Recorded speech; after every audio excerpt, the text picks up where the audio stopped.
Next up, we have Chip Zdarsky's Spider-Man Spider's Shadow.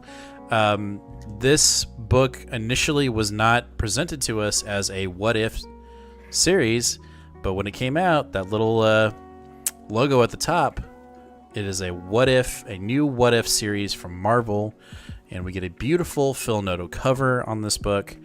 I know you weren't as hot on this book as I was, and I totally get that. The art is definitely not what I was expecting.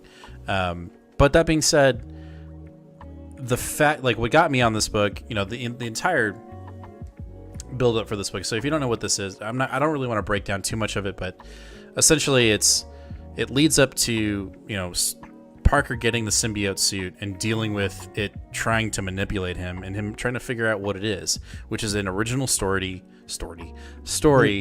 within the Spider-Man canon. And then at one point within that, he goes to see Reed Richards to analyze the suit, right?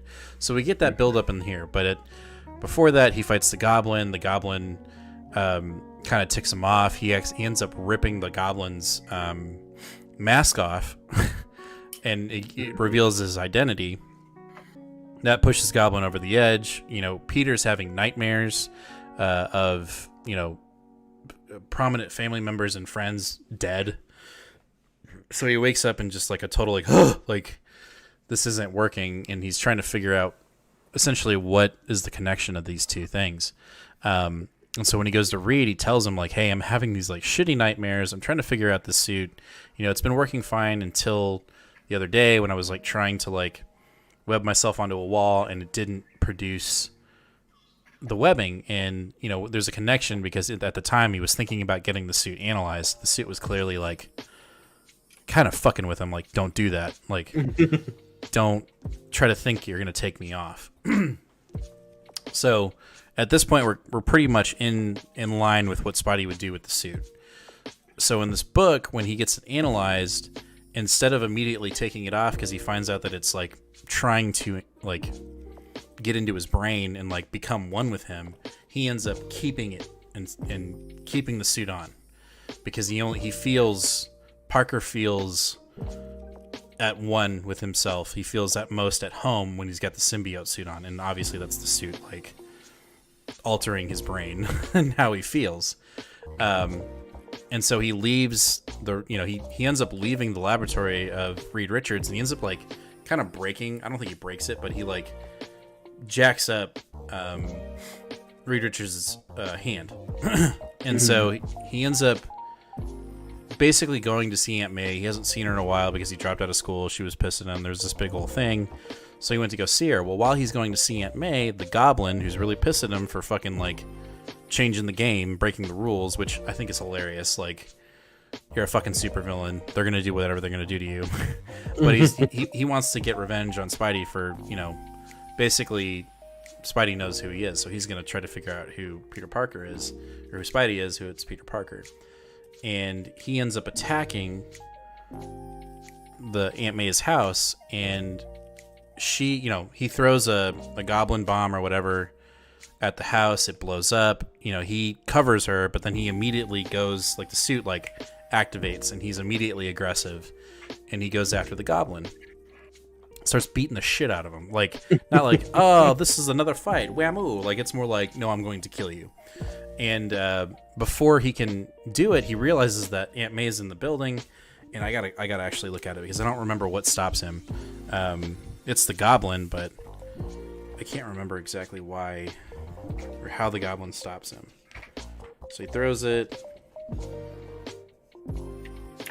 Oh, it's just his hubris. He's just beating the his aggressiveness is stopping him from thinking clearly and like going to save Aunt May. So by the time his Spidey senses like kick in, it's too late. And so when he turns to go help Aunt May, the house explodes, like boom, and we assume that she's dead. Like, she done died. And so at this point, Goblin's trying to walk away. Like, he's like, fuck this shit. This did not go the way I thought it would go. And the suit and Peter's anger just boils over. And we get a symbiote that doesn't look quite like Spider-Man anymore. And you can actually see like a reflection of a skull when the mask goes over Peter's face, like total like just very intense version of the symbiote Spider-Man suit. And so he captures the Goblin, and he goes, basically, I'm gonna kill you now. And he crushes. He tangles up Goblin, puts him in a tree, and he proceeds to crush his skull, and just, and that's like pokes his eyes in. Yep. And he's basically like, I have the power now, or he pulls the Captain Phillips. He's like, I'm the captain now, and just kills him, and then leaves. And so Goblin's body is just hanging in a tree, just like lifeless. And Peter leaves, and it's just like, uh-oh, right? Ooh. So when the issue ends, there is a really nice, page worth of dialogue from Chip, basically saying, we're bringing back these what if issues, but instead of it just being confined into one issue, we're going to do it through a series of books, mini-series. So I think this is the one of many that, not necessarily just from Chip, but I think we can probably see, a Donny Cates and Al Ewing, anybody, any prominent writer at Marvel and or up and coming is probably going to start writing a what if. So I think we're going to see more what if books coming from Marvel. And, now that we've got a what if cartoon show coming out in Disney Plus, you might see one of these storylines get adapted later on, in a year or so, or 2 years from now, from this new what if series. And I am extremely excited for it. Again, the art threw me off a little bit, but by the time I got to the back end of the book, I was like, don't care. This is fucking awesome. Like, Peter is basically Venom in this book. Yeah, I will say that this book is Spider-Man fans only, and like big Spider-Man fans only. So it's Professor not a terrible Comics, book. No, I was gonna say if Professor Comics is here, you gotta let me know what you thought of this book, because I really enjoyed it. I am super symbiote burnt out right now. Right. I think this book caught me at a wrong time. I'm very burnt out on symbiotes. I'm not a huge Spider-Man person, and so I just wasn't really that interested. The art, listen, I'm not going to say it's bad because I'm no artist. Like, I can't draw anything like this, but it just didn't do it for me personally.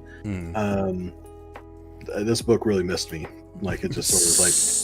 So are you going to pick up the next 3? Because I think it's only a 4-part series. It's a 4-part series. So I think the next issue has so we got Phil Noto covers. Yeah, I'll probably pick up the next issue.